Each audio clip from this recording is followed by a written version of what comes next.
దేవుడే మనల్ని కట్టేవాడు. దేవుడే మనల్ని కట్టే దేవుడు. ఇంకా నీ జీవితంని ఆయనే బాగు చేసే దేవుడు. మన యొక్క కుటుంబములను ఆయనే కట్టే దేవుడు. ఆయన లేకుంటే ఎన్నడూ కూడా మన జీవితములు సక్రమంగా ఉండవు. ఆయన ఎవరి జీవితంలోనైతే యేసు ప్రభు ఉంటాడో వారి జీవితములు అన్ని విషయముల్లో వర్ధిల్లుతాయి. దేవుడి యొక్క వాక్యం ఏముంటుందంటే, 1 కొరింథీ 4:8 దేవుడు అంట అన్ని విషయములలో నిన్ను ఐశ్వర్యవంతుడిగా చేసి ఉన్నాడు.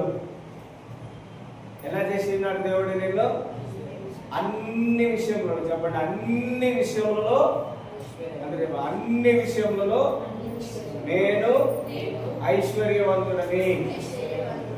కొన్ని విషయములలో కాదు, అన్ని విషయములలో దేవుడు నిన్ను ఎలా చేసి ఉన్నాడు? ఐశ్వర్యవంతుడు. ప్రతిరోజు దేవుడికి చెప్పాలి, I am rich, I am rich. ప్రతిరోజు నేను దేవుడికి చెప్పాలి, ఏంటిది? నేను ఐశ్వర్యవంతుడిని. దేవుడికి చెప్పాలి. 1 యోహాను సువార్త 2వ అధ్యాయంలో దేవుడు నన్ను అభిషేకించి ఉన్నాడు.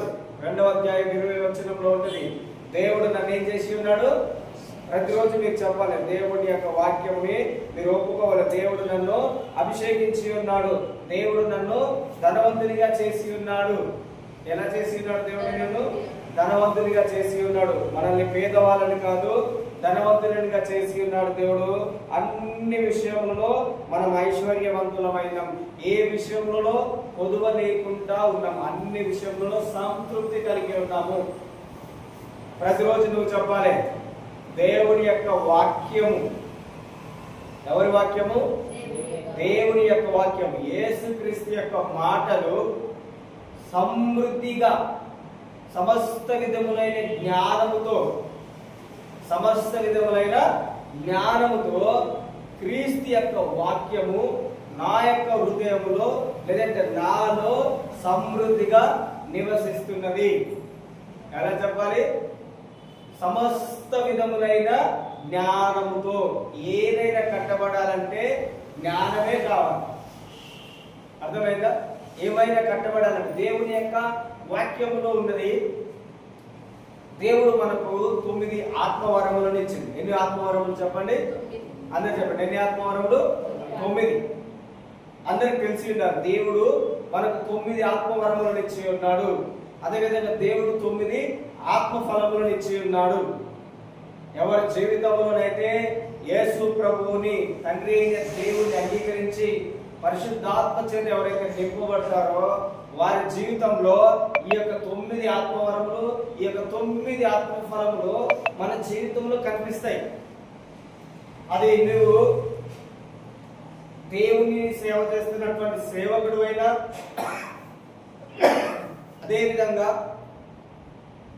దేవుని యొక్క మందిరంలో ఉన్నటువంటి విశ్వాసివైన, పరిశుద్ధాత్మ చేత నువ్వు నింపబడినట్లయితే నీ జీవితంలో కూడా 9 ఆత్మవరములు, 9 ఆత్మఫలములు సంపూర్ణంగా వర్ధిల్లుతాయి.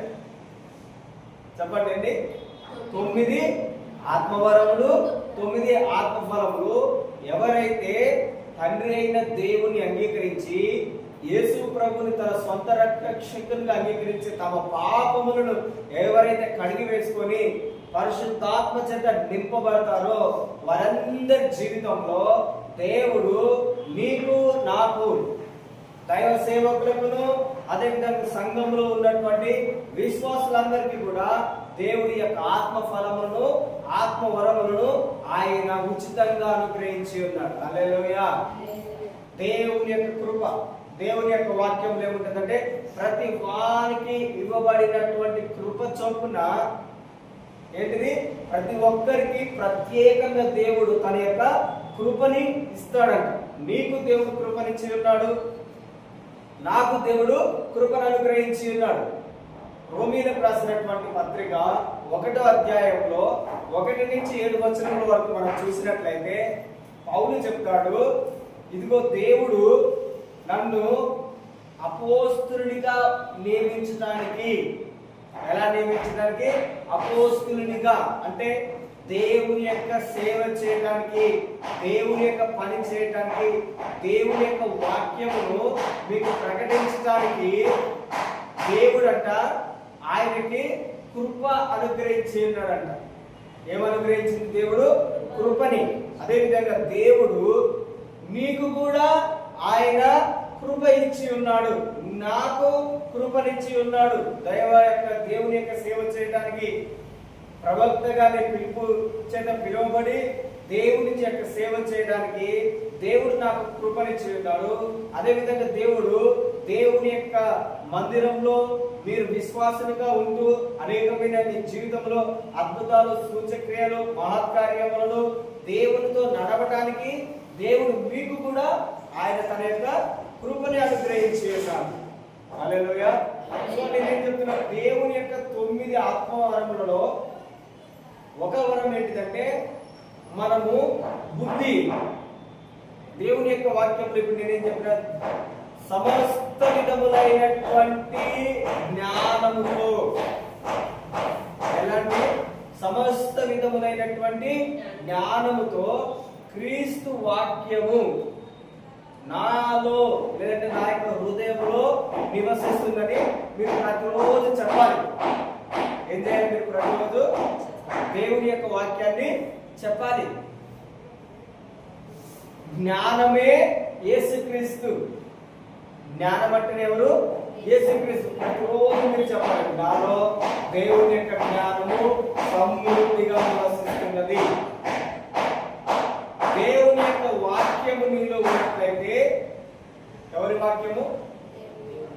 దేవుని యొక్క మాటలు, దేవుని యొక్క వాక్యము నీలో ఉన్నట్లయితే నీలో దేవుని యొక్క వాక్యము సమృద్ధిగా నివసిస్తుంటది అన్నమాట. హల్లెలూయా. సో మీకు 2 విషయములు చెప్తాను. ప్రతిరోజు మీరు ఏం చేయాలి? ఒకటి, లేవగానే దేవాని వందనము, నన్ను ఐశ్వర్యవంతునిగా, నన్ను సమృద్ధి కలిగిన వానిగా, నాకు అన్ని విషయములలో నా కుటుంబాన్ని వర్ధన చేసి ఉన్నావు. రెండవది, నీ వాక్యము నాలో, మా కుటుంబంలో, మా ఇంట్లో, మా పిల్లలలో, మా భర్తలో, అందరిలో నీ వాక్యము సమృద్ధిగా సకల విధములైనటువంటి జ్ఞానముతో నివసిస్తున్నది. హల్లెలూయా. సకల విధములైనటువంటి జ్ఞానముతో నివసిస్తుందని మీరు ఎల్లప్పుడూ చెప్పాలి. మీరు చెప్పినప్పుడు ఏమైతుంది? ఆ జ్ఞానము, ఆ ఐశ్వర్యము మీ నోటి మాటను బట్టి విశ్వాసం వలన మనలోనికి వస్తాయి. దేవుని యొక్క వాక్యంలో ఉన్నది మనం ఎలా నడుచుకోవాలని చూడండి. 2వ కొరింథీ రాసిన పత్రిక 5వ అధ్యాయము 7వ వచనం. 5వ వచనం, 5వ అధ్యాయము 6వ వచనం, 5వ అధ్యాయము 6వ వచనం. 2వ కొరింథీ 5వ అధ్యాయం 6వ వచనం. వెలుచూపు వలన కాక విశ్వాసము వలననే నడుచుచున్నాము. మనం ఎలా నడుచుకోవాలి చెప్పండి? చెప్పండి, అందరు చెప్పండి. ఎలా నడుచుకోవాలి? నువ్వు విశ్వాసం వలన. బయట మనకు కనిపించే దానిని బట్టి చూసి నడుచుకునే వాళ్ళని కాదు మనం. మన యొక్క నడక విశ్వాసము వలన. ఎలా నడుచుకోవాలి మనము? విశ్వాసం వలన. విశ్వాసం అనేది క్రైస్తవునికి ఊపిరి వంటిది. ఏంటిది? విశ్వాసం ఏంటిది? మీకు చెప్పండి. విశ్వాసము నాకు ఊపిరి. అందరు చెప్పండి, విశ్వాసము నాకు ఊపిరి. ఊపిరి లేకుంటే ఎవరు కూడా బ్రతకలేరు. అదే విధంగా క్రైస్తవ జీవితంలో నీకు విశ్వాసం లేకుంటే క్రైస్తవ జీవితంలో నీవు జీవించలేవు. క్రైస్తవ జీవితంలో నువ్వు జీవించాలంటే విశ్వాసము నీకు ఊపిరి లాంటిది. విశ్వాసము నీకు ఊపిరి వంటిది. ఆ విశ్వాసం ఉన్నప్పుడే నువ్వు నడుచుకోగలుగుతావు క్రీస్తులాగా. ఇక్కడ దేవుని యొక్క వాక్యంలో ఏం చెప్తున్నది? మనకు కనిపిస్తున్నది ఏదైతే ఉంటుందో బయట, నీకు సమస్యలు, ఇబ్బందులు, కష్టములు, ఆర్థిక సమస్యలు, లేదంటే నేను అంత మంచిగా లేదు, ఇవన్నీ కనిపిస్తున్నాయి కదా. దానిని బట్టి నడుచుకోవడం క్రైస్తవ జీవితం కాదు. దేవుని నమ్ముకున్నామంటే మనము విశ్వాసం వలన, దేవుని యొక్క వాక్యంలో ఉంది, నీతిమంతుడు విశ్వాస మూలమున నడుచుకుంటాడు. ఎలా నడుచుకుంటాడు నీతిమంతుడు? అదేవిధంగా నీతిమంతుడు ఎలా బ్రతుకుతాడు? విశ్వాసం వలన. ఎలా బ్రతుకుతాడు నీతిమంతుడు? బ్రతుకుతున్నాడంటే ఏంటిది? అక్కడ విశ్వాసము. నేనేం చెప్పినా, విశ్వాసం అన్నది మీకు, నాకు, క్రైస్తవులందరికీ కూడా విశ్వాసం అంటే ఊపిరి. ఊపిరి లేకుండా మనము బ్రతకలేము. రోమీయులకు రాసిన పత్రిక 4వ అధ్యాయములో ఉన్నది. ఏమన్నది? రోమీయులకు రాసినటువంటి పత్రిక 4వ అధ్యాయము 17వ వచనం అనుకుంటా.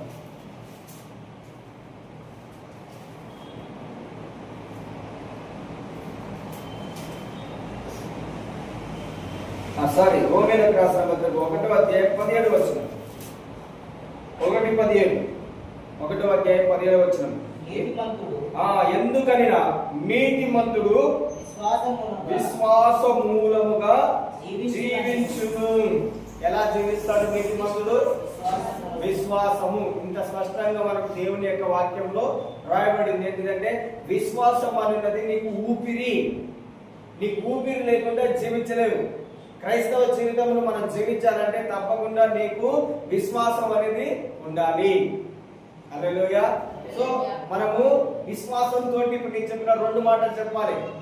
పొద్దునట్లేమనే నేను క్రైస్తవుని, యేసు ప్రభుని నేను వెంబడించేవాడిని, ఆయనే నాకు మార్గము, ఆయనే నాకు తన యొక్క మార్గమును స్పష్టంగా తెలియజేస్తాడు. నేను ఆయన మార్గంలో నడుచుకుంటున్నాను. దేవుని యొక్క వాక్యంలో నాకు చెప్పబడి ఉన్నది. 1 కొరింథీ 4వ అధ్యాయం 8వ వచనంలో దేవుడు నన్ను అన్ని విషయములలో ఐశ్వర్యవంతునిగా చేసి ఉన్నాడు. నేను ప్రతిరోజు చెప్పాలి, నేను అన్ని విషయంలో ఐశ్వర్యవంతుని, నాకేది కూడా తక్కువ లేదు, నాకు సమృద్ధి కలిగి ఉన్నాను. అదేవిధంగా సమస్త విధములైన జ్ఞానముతోటి ఏ చిన్న విషయంలో కూడా నాకు జ్ఞానం లేకుండా ఉండను. ప్రతి విషయంలో నేను జ్ఞానం కలిగి నడుచుకుంటాను. అంటే సమస్త విధములైన జ్ఞానముతో క్రీస్తు వాక్యము నాలో సమృద్ధిగా నివసిస్తున్నది. హల్లెలూయా. ప్రతిరోజు చెప్పాలి, నాలో సమృద్ధిగా దేవుని యొక్క వాక్యము నివసిస్తున్నది. ఎప్పుడైతే నువ్వు ఇలా చెప్తావో నీ మాట చొప్పున దేవుడు తన కార్యములను చేస్తాడు. ఎలా చేస్తాడు?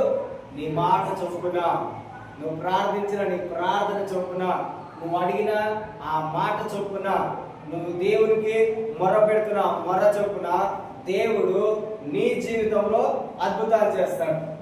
ఈరోజు మనం దేవుని యొక్క వాక్యము పోయిన ఆదివారం శరీరం గురించి నేను మీకు చెప్పి ఉన్నాను. ఎంతమంది శరీరము అంటే కయ్యేను హేబేలు విషయంలో మనము చూసినాం. కయ్యేను ఎందుకు హేబేలుని చంపేస్తున్నాడు అంటే అతని యొక్క అర్పణ దేవునికి ఇష్టంగా ఉన్నది. అదే విధంగా నువ్వు దేవుని మందిరంలోకి వస్తున్నటువంటి నీవు, దేవుని ఆరాధిస్తున్న కుటుంబంలో ఉన్న మనము దేవునికి అనుగుణంగా ఉండాలి. మన యొక్క అర్పణ, మన సమర్పణ, మన జీవితము దేవుని యొక్క వాక్యములకు అనుసరించినదై ఉండాలి. ఒకవేళ దేవుని యొక్క వాక్యము అనుసరించకుండా ఉంటే చూడండి లోకమంతా ఎలా నడుచుకుంటుందో మనం చూద్దాము. ఎఫెసీయులకు రాసిన పత్రిక, శరీరానుసారమైన మనసు, శరీరానుసారమైన క్రియలు ఎలా ఉన్నాయి అంటే చూద్దాము. ఎఫెసీయులకు రాసిన పత్రిక 2వ అధ్యాయము, ఎఫెసీయులకు రాసిన పత్రిక 2వ అధ్యాయము 2వ వచనం చివరి మాట నుంచి చదువుతుంది. చివరి ఎఫెసీయులకు రాసిన పత్రిక 2వ అధ్యాయము చివరి లైన్. సరే,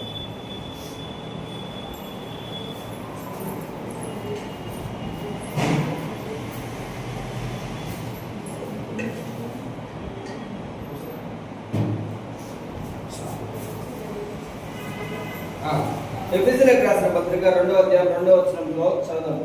ఈ ప్రపంచ ధర్మము చొప్పున మునుపు నడుచుకొంటిరి. మునుపు అంటే దేవుని నమ్మకం ముందుకు మనమందరం ఎలా నడుచుకున్నామంటున్నాడు? ప్రపంచ ధర్మము. ఈ ప్రపంచ ధర్మం, ఈ ప్రపంచం అంతా ఏ విధంగా నడుస్తుందంటే రెండు విధములుగా నడుచుకుంటుంది. చూడండి 3వ వచనంలో, వారితో కలిసి మనమందరము శరీరం యొక్కయు మనసు యొక్క కోరికలను నెరవేర్చుకొనుచు మన శరీర ఆశలను అనుసరించి మునుపు ప్రవర్తించుచు కడమ వారి వలనే స్వభావ సిద్ధంగా దైవోగ్రతకు పాత్రులమై ఉంటిమి.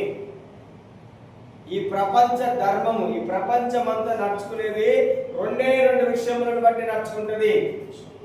ఒకటేంటిది? శరీరం యొక్కయు, ఇంకోటి ఏంటిది?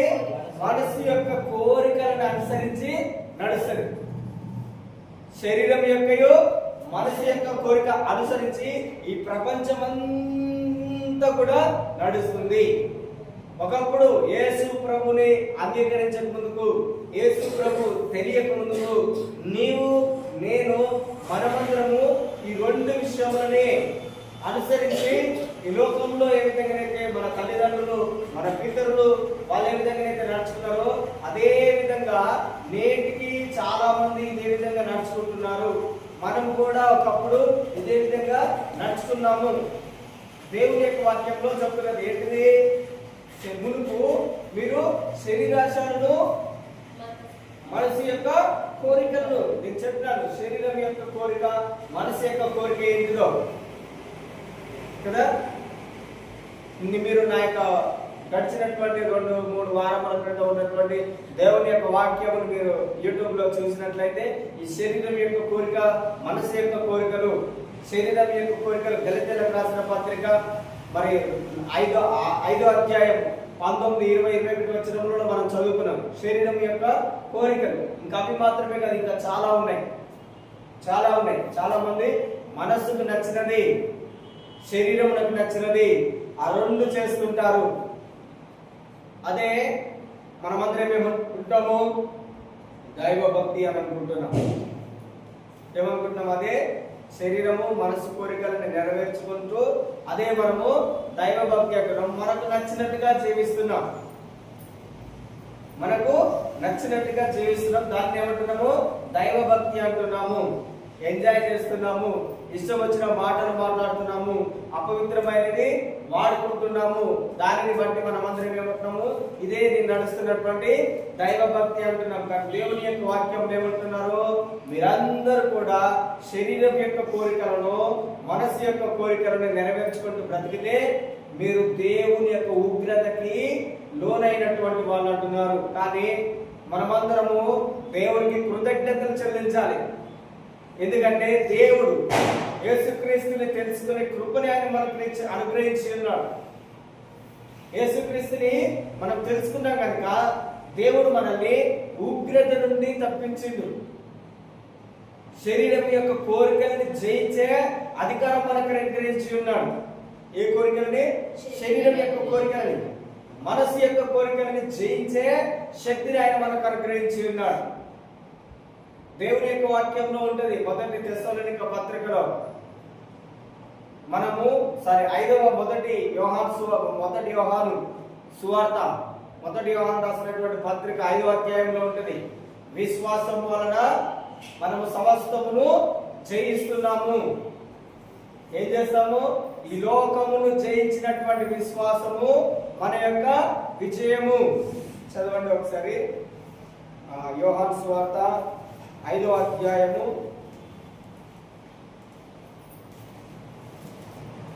4వ వచనం. దేవుని మూలంగా పుట్టిన వారందరూ లోకమును జయించుదురు. లోకమును జయించిన విషయము మన విశ్వాసమే. హల్లెలూయా. దేవుని యొక్క వాక్యంలో ఏమంటున్నాడు? లోకమును మనం జయించాలంటే లోకములో ఉన్న ఏంటి? శరీరాశ, నేత్రాశ, జీవపుటము. ఈ శరీరాశని జయించాలన్నా, ఈ నేత్రాశని జయించాలన్నా, ఈ జీవపుటమును, గర్వమును, అహంకారమును మనం జయించాలన్నా దేవుడు అంటున్నాడు నీకు విశ్వాసమే. ఓ క్రైస్తవుడా, నీకు విశ్వాసం అన్నది ఊపిరి వంటిది. నీవు విశ్వాసమును కలిగి ఉన్నప్పుడే ఈ లోకంలో ఉన్నటువంటి ఈ యొక్క శరీరాశలని, మనసు యొక్క ఆశలని, శరీరం యొక్క కోరికల్ని, మనసు యొక్క కోరికలని మనము జయించగలుగుతాము. విశ్వాసము లేకుంటే ఎవరి మీద? యేసుక్రీస్తు మీద విశ్వాసం లేకున్నా, ఆయన చెప్పినటువంటి వాక్యం మీద, ఆయన చెప్పినటువంటి మాటల మీద, ఆయన ఆజ్ఞలను మనం సరిగ్గా అనుసరించకపోయినట్లయితే మనం విశ్వాస విషయంలో ఓడిపోతాం. కానీ ఎవరైతే ఆయన మాట ప్రకారం జీవిస్తారో జయిస్తారు. హల్లెలూయా, హల్లెలూయా. సో ఏం చెప్పినాను? ఈ ప్రపంచ ధర్మం అంతా రెండు విషయముల మీద ఆధారపడి ఉంటుంది. ఏంటిది? ఒకటి శరీరాశ మీద, ఒకటి మనస్సు యొక్క ఆశ మీద. శరీరానికి రకరకాల ఆశలు ఉంటాయి. శరీరానికి ఏమని ఉంటుంది? అది తినాలి, ఇది త్రాగాలి, ఎంజాయ్ చేయాలి, నాకు అది కావాలి, ఇది కావాలి, అన్ని రకములైనటువంటి అపవిత్రమైన కార్యములన్నీ ఎవరు కోరుకుంటారు? శరీరం. ఏ వ్యక్తి అయితే శరీరమును జయిస్తాడో, దేవుని యొక్క వాక్యంలో మనం చాలా స్పష్టంగా చదువుకున్నాం. శరీరం ఏమేమి కోరుకుంటుంది? గలతీయులకు రాసిన పత్రికలో మనం చదివినాం 5వ అధ్యాయంలో.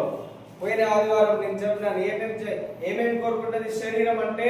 జారత్వం కోరుకుంటుంది, అపవిత్రత, కాముకత్వం కోరుకుంటుంది, విగ్రహారాధన చేయాలని కోరుకుంటుంది. అదే విధంగా అభిచారం అంటే మాంత్రిక క్రియలు చేయాలని కోరుకుంటాయి, ఒక వ్యక్తిని నాశనం చేయాలని కోరుకుంటుంది. ఇంకా ద్వేషములు కోరుకుంటాయి, కలహం ఉంటది, ఇంకా విమతములు ఉంటాయి, మత్సరము, క్రోధములు, కక్షలు, భేదములు, అల్లరులు, అసూయలు, ఇలా రకరకాలుగా చెప్పుకుంటూ పోతే చాలా ఉన్నాయి శరీరం కోరుకునేటటువంటిది. అదే విధంగా మన యొక్క మనసు కోరుకునేది కూడా చాలా ఉంటాయి. ఎవరైనా ఒకరు శరీర రీతిగా మంచిగా కనిపించినట్లయితే చేతబడి చేస్తారు కొంతమంది. శరీరానుసారమైన క్రియలు ఏంటి? చేతబడి చేసి వాళ్ళు నశించిపోవాలి, వారి కుటుంబం విడిపోవాలి. దేవుని యొక్క వాక్యంలో ఏముంటున్నది? దేవుని యొక్క వాక్యం ఏం చెప్పింది? ఎవరు కూడా భార్య భర్తలుగా ఏకమైనటువంటి వారిని, లేదంటే కుటుంబంగా జీవిస్తున్నటువంటి వారిని ఏ మనిషి కూడా విడదీయరాదని దేవుని యొక్క వాక్యంలో ఉన్నది. ఏం చేయకూడదు? ఏ మనిషి కూడా విడదీయరాదన్నట్టు. కానీ శరీర కార్యములను బట్టి, అపవిత్రతను బట్టి, వ్యభిచారణ కారణమును బట్టి, జారత్వమును బట్టి, అసూయ చేత చాలా మంది యొక్క కుటుంబములకే విడిపోతున్నాయి. దేనిని బట్టి? వ్యభిచారమును బట్టి. మనస్సు కోరిక, మనస్సుని నిలుపుకోలేకపోవడం వలన, వ్యర్థమైనటువంటి కోరికల వలన దేవునికి విరోధంగా నడుస్తున్నారు. కొంతమంది చేతబడి చేసేస్తే కుటుంబాలనే విడగొట్టేస్తారు, మానసికంగా కృంగదీస్తారు, శరీరానుసారంగా కృంగదీస్తారు. ఇవన్నీ శరీర సంబంధమైనటువంటి క్రియలు. అసూయ, ఒక వ్యక్తిని బాగుంటే చూడలేకపోవడం అనేది ఏంటిది? అసూయ. ఇలాంటి వారు దేవుని యొక్క వాక్యం ఏముంటుందంటే వక్రజనము. ఎలాంటి జనులు? వక్రజనము. దేవుని యొక్క వాక్యంలో మనం చదువుకుంటాం కదా, దేవుడు నరులకు పుట్టినటువంటి బిడ్డలను దేవుడు ఆశీర్వదించి ఉన్నాడు. కానీ పడద్రోయబడినటువంటి, పరలోకం నుండి పడద్రోయబడినటువంటి దేవదూతలు ఏం చేసినాయి? నరుల కుమార్తెలు చాలా అందమైన వాళ్ళు అని చెప్పేసి, చాలా చక్కగా ఉన్నారని చెప్పేసి ఏం చేసినారు? నరుల కుమార్తెలను పెళ్లి చేసుకొని వివాహం చేసుకొని పాపం చేసినారు. నరుల కుమార్తెలతోటి పాపం చేసినారు. వాళ్ళు ఎలాంటి జనంగా పుట్టినారు? అపవిత్రమైనటువంటి జనంగా, వక్ర జనంగా పుట్టి ఉన్నారు. అలాంటి క్రియలు దేవుడు ఏం చెప్తున్నాడు? వక్ర జనం అంటున్నాడు. దేవుని యొక్క వాక్యములకు విరోధంగా ఎవరైతే, దేవునికి విరోధంగా, దేవుని యొక్క నిబంధనలకు ఎవరైతే విరోధంగా నడుచుకుంటున్నారో దేవుడు వారిని ఏమంటున్నారు? వక్ర జనము.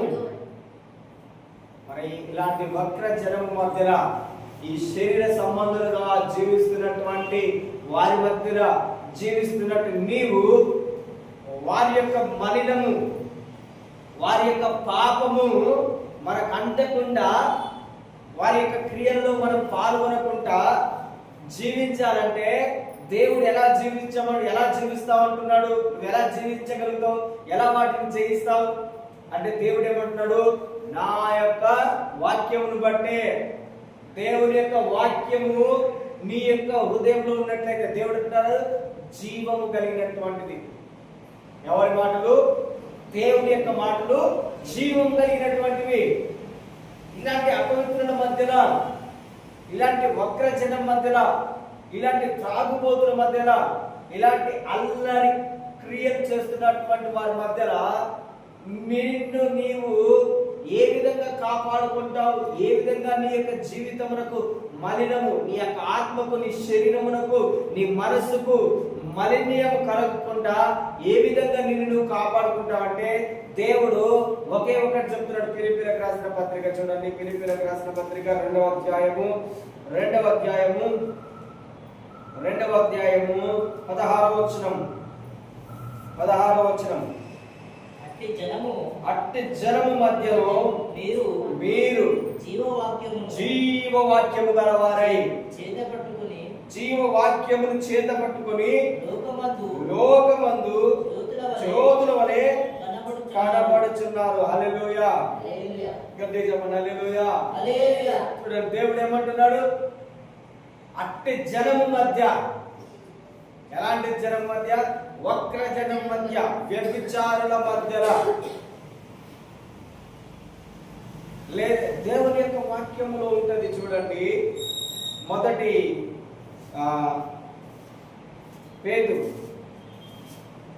పేతురు మొదటి పత్రిక,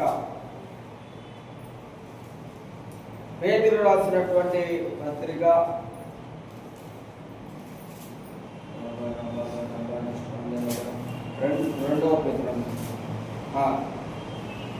2వ పేతురు రాసిన 2వ పత్రిక 2వ అధ్యాయము 7వ వచనం, 7-8 వచనం నుంచి దుర్మార్గుల కామ వికారయుక్తమైన నడువడి చేత బహుబాధపడిన నీతిమంతులకు లోతును తప్పించును. ఆ నీతిమంతుడు వారి మధ్యను కాపురం నుండి తాను చూచిన వాటన్నిటిని బట్టి, వినిన వాటిని బట్టి, వారి అక్రమమైన క్రియల విషయంలో దినదినము నీతిగల తన మనస్సును నొప్పించుకుని వచ్చను. చూడండి, కామ వికారయుక్తమైనటువంటి ఆ వక్ర జనం మధ్యలో ఒకే ఒక్క నీతిమంతుడు అక్కడ కనిపించండు. ఈ రోజులలో మరి నీటి పక్కన వ్యర్థమైన క్రియలు చేస్తున్నటువంటి అపవిత్రులు ఉండొచ్చు, జారులు లేదంటే వ్యభిచారులు ఉండవచ్చు. అలాంటప్పుడు నీ యొక్క మనసు బహు బాధపడుతుండొచ్చు. అయ్యో ప్రభువా, నీ వాక్యం మనకి ఎంతో విరోధంగా నడుచుకుంటున్నారు, నీ మాట ప్రకారం నడుచుకోలేకపోతున్నారు. ఇలాంటి వాళ్ళు మన కుటుంబంలోనే ఉండొచ్చు.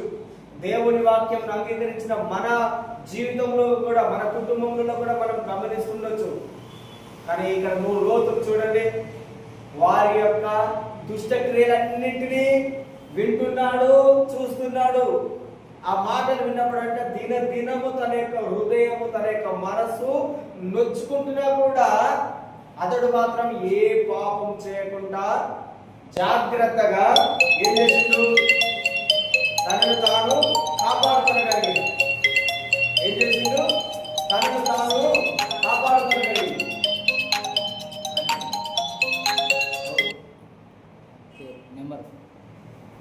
తనను తాను కాపాడుకోగలిగింది. అదే విధంగా ఈరోజు దేవుడు నీకు కూడా అదే చెప్తున్నాడు. అట్టి వక్ర జనము మధ్యలో, అట్టి అబద్ధికుల మధ్యలో, అట్టి అపవిత్రుల మధ్యలో నీవు జీవించాలంటే నువ్వు పరిశుద్ధంగా, అనిత్యంగా, నీతిమంతుడుగా, నిందారహితంగా, నిష్కపటులుగా మీరు జీవించాలంటే దేవుడు ఒకటే చెప్తున్నాడు మనకి. ఏంటిది? నీ వలన కాదు. అది ఎవరి వలన అవుతుందంటే, ఎవరి చేతుల్లోనైతే, ఎవరి హృదయంలోనైతే దేవుని యొక్క వాక్యము, జీవ వాక్యము మీరు ఎవరైతే చేతన పట్టుకుంటారో వారు మాత్రమే ఈ యొక్క వాటన్నిటిని కూడా జయించగలుగుతారు అంటున్నారు. హల్లెలూయా. వాళ్ళు మాత్రమే జయిస్తారు, ఇంకా ఎవరు కూడా జయించలేరు. నువ్వు నేను జయించాలని దేవుని యొక్క వాక్యముని మనం ఇంకా మంచిగా అర్థం చేసుకోవాలని కోరుకుంటున్నాను. సో మరి ఈరోజు దేవుని యొక్క వాక్యంని మీకు రెండు విషయములు చెప్తున్నాను. ఒకటి, ప్రతిరోజు మీరు చెప్పాలి. ఏంటిది? ఏం చెప్పాలి? నేను ఐశ్వర్యవంతుడని. రెండవది ఏంటిది? దేవుని యొక్క వాక్యము నా హృదయంలో, నా కుటుంబంలో, లేదంటే నాలో సమృద్ధిగా సకల విధములైన జ్ఞానముతో నివసిస్తున్నది. చెప్పండి, ఎలా చెప్పాలి? మొట్టమొదటిది ఏంటిది? దేవుడు నన్ను ఐశ్వర్యవంతునిగా చేసి, అన్ని విషయములలో, ఏ విషయంలో నాకు తక్కువ లేదు, అన్ని విషయంలో నేను సమృద్ధి కలిగి ఉన్నాను. రెండవది ఏంటిదంటే దేవుని యొక్క వాక్యము సమస్త విధములైన జ్ఞానముతో, క్రీస్తు వాక్యము నాలో, నా కుటుంబంలో, నా హృదయంలో సమృద్ధిగా నివసిస్తున్నది. సో ఈ మాటలను మీరు ప్రతిరోజు చెప్పాలి. అదేవిధంగా పాపుల మధ్యలో, అపవిత్రుల మధ్యలో, దుర్మార్గుల మధ్యలో, వ్యభిచారుల మధ్యలో, విగ్రహారాధికుల మధ్యలో, అదేవిధంగా ఈ వక్రజనం మధ్యలో మనం జీవిస్తున్నాం కదా. వారి యొక్క మలిన క్రియలు, వారి యొక్క అపవిత్రత మనకు అంటకుండా మనకు పరిశుద్ధంగా జీవించాలంటే, దేవుని యొక్క విధానంలో, దేవుని యొక్క మార్గంలో నడుచుకోవాలంటే దేవుడు మనకు ఒకే ఒకటి చెప్తున్నట్టు ఏంటిదంటే జీవవాక్యమును మాత్రమే నువ్వు చేత పట్టుకోవాలి. జీవవాక్యం ఎవరి చేతులైతే ఉంటుందో వాళ్ళు పాపము లేకుండా పరిశుద్ధంగా, నిష్కల్మషంగా, అనింద్యులుగా, నిష్కపటులుగా, పరిశుద్ధులుగా జీవించగలుగుతారు.